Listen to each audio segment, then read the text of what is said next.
Сакам да ги поздравам сите другари, пријатели, колеги и луѓе кои има прилика макар на миг да се сретнат со Калина. Дозволите ми да ги поздравам членовите на нашето пошироко семејство, луѓето с кои со нас ја споделуват болката во изминатиот период. Посебно сакам да ги поздравам родителите и блиските на Александар Миновски, момчето кој останува последните часови од својот живот со Калина.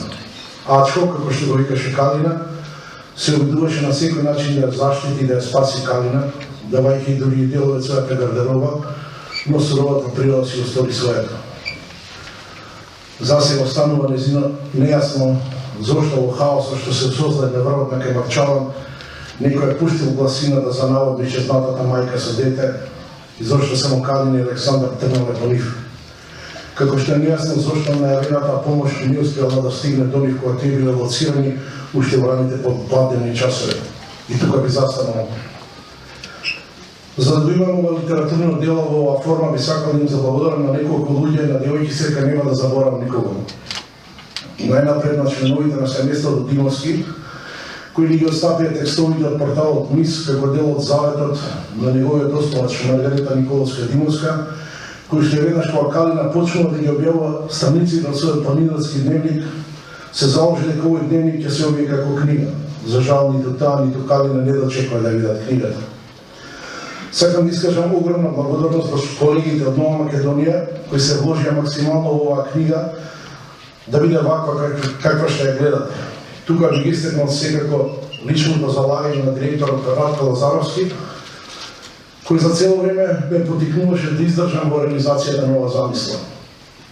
Би го додал само уште придонесот на Предраг Андонов, кој го даде финалниот зафат за дизајнот на корицата, како и прекрасните фотографии на Горан Петровски од Битола, прецело на насловната страница, како и делот оние внатре реализирани за време на бројните заеднички тури со Калина. На крајот би сакал да им заблагодарам на прекрасните луѓе од Младинскиот културен центар, кои несебично ми ги отворија широм вратите на овој дом на младите од Скопје, но и на цела Македонија, ставајќи ги на располагање сите негови потенцијали. И пред да започнеме со официјалниот дел, би сакал да споделам со вас уште една информација. Книгата ќе може да ја набавите веднаш по промоцијата во продавницата Апотека на влезот на МКЦ по цена од 200 денари. На ваков чеко се решивме во консултација со колегите и пријателите на Калина.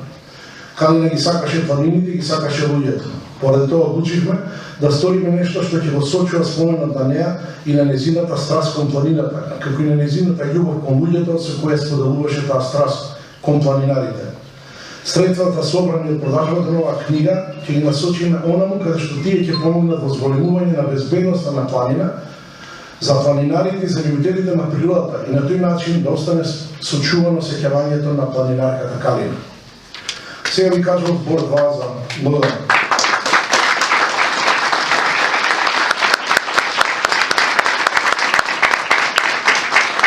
Сега ви кажувам збор 2 за книгата.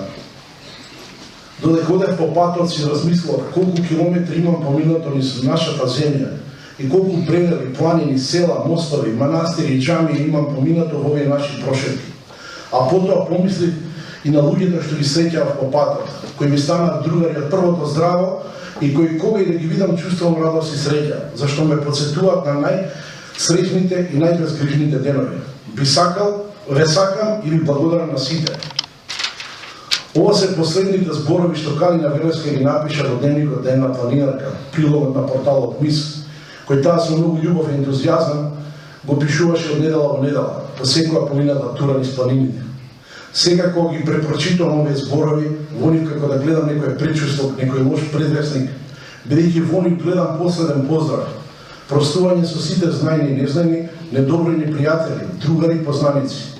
Знам, ќе речете, таа имаше навика да се заблагодарува по турите, но овој пат нејзините зборови ми звучеа поинаку. Како и да е, приказната што почна сосема спонтано и неочекувано заврши со љубов и благодарност до сите вас што ја читавте, односно до сите вие што ја познававте.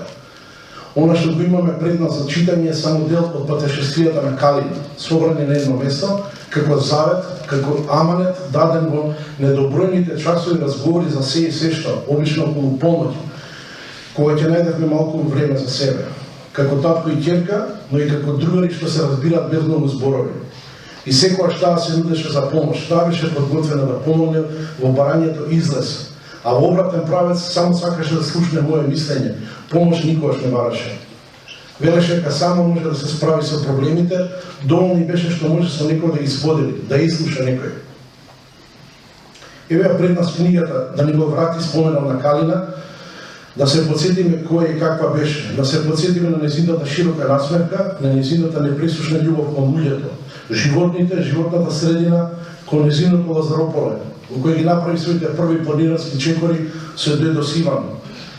Но пред се кон сестра Јана, на мигови дури ми се чини дека вистинската Калина ја гледав само во оние мигови кога стануваше збор за Јана и за нејзиното секојдневие или каква било ситуација во која ќе се најдеше таа. Тогаш за Калина престануваше да се движи светот и целото внимание се го посветуваше на Јана. Се додека прашањето не беше апсолвирано на нашиот мал семеен состанок или пак решено во реалниот живот. Тоа се тие некои мали слики од животот кои сакам да ги споделам со вас, пред да ја прочитаме книгата, пред да ја видите sejedно за прв пат или пак повторно Калина во планина, за да ја комплетирате сликата за неа. И сосема на крајот да се подсетиме на едно нејзините последни објави на социјалните мрежи. Гушнете ги неблиските и кажете им дека ги сакате. Може би им треба, може би се справуваат со проблеми за кои не сте ни свесни. Благодарам.